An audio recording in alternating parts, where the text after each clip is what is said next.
Javers, ketemu lagi sama Kejo. Yang pastinya dalam episode kali ini Kejo bakal ngelakuin hal yang beda banget.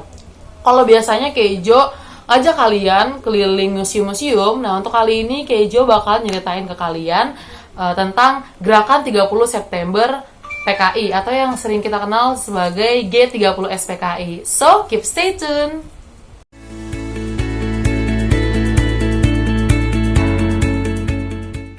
Gerakan 30 September PKI atau yang lebih kita kenal dengan G30 SPKI adalah peristiwa yang selewat semalam yang terjadi pada tanggal 30 September hingga 1 Oktober 1965 di Jakarta dan Yogyakarta. Sebanyak 6 perwira tinggi dan 1 perwira menengah TNI Angkatan Darat dan beserta beberapa orang lainnya dibunuh dalam upaya kudeta yang dianggap dilakukan Partai Komunis Indonesia atau PKI di bawah pimpinan D.N. Aidit. Gerakan ini bertujuan untuk menggulingkan pemerintahan Presiden Soekarno yang merubah Indonesia menjadi negara komunis. Singkatnya, pada tanggal 30 September malam hari atau lebih tepatnya 1 Oktober 1965 dini hari, Letkol Untung yang merupakan anggota Cakrawirawa atau pasukan pengawal presiden memimpin pasukan yang dianggap loyal pada PKI.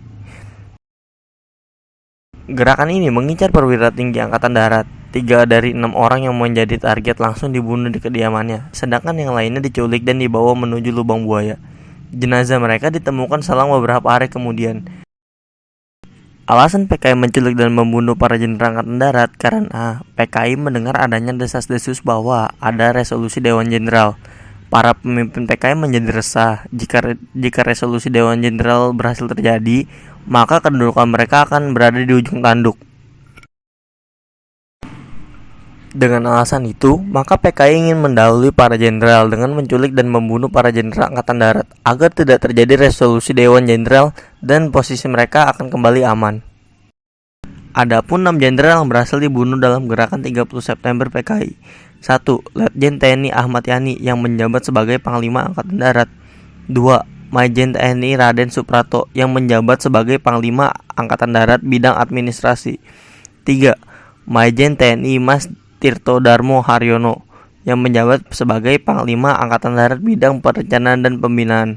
4. Majen TNI Siswondo Parman yang menjabat sebagai Panglima Angkatan Darat bidang intelijen. 5. Brigjen TNI Donald Ishak Panjaitan yang menjabat sebagai Panglima Angkatan Darat bidang logistik. 6. Brigjen TNI Sutioso Siswo Miharjo yang menjabat sebagai Otoditur Jenderal Angkatan Darat. Sementara itu, Panglima Jenderal TNI Abdul Haris Nasution yang menjadi sasaran utama berhasil selamat dari upaya pembunuhan tersebut.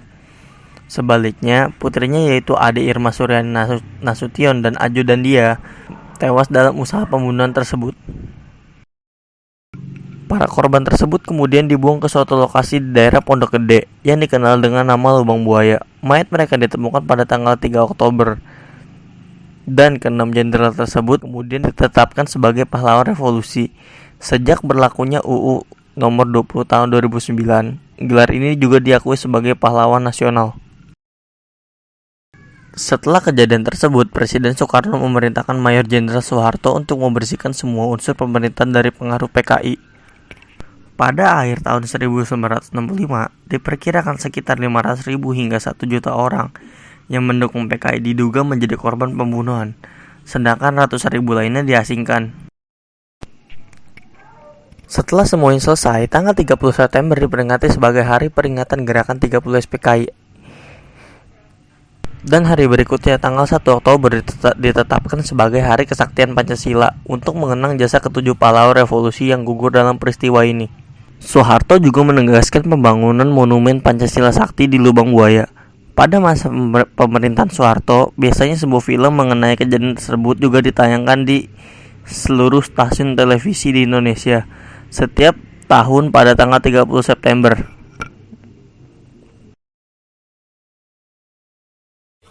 Nah, Javers, itu tadi info tentang G30 SPKI. Semoga bermanfaat. Dan jangan lupa klik tombol like-nya, subscribe, serta share juga ya. Sampai ketemu di episode selanjutnya, Javers.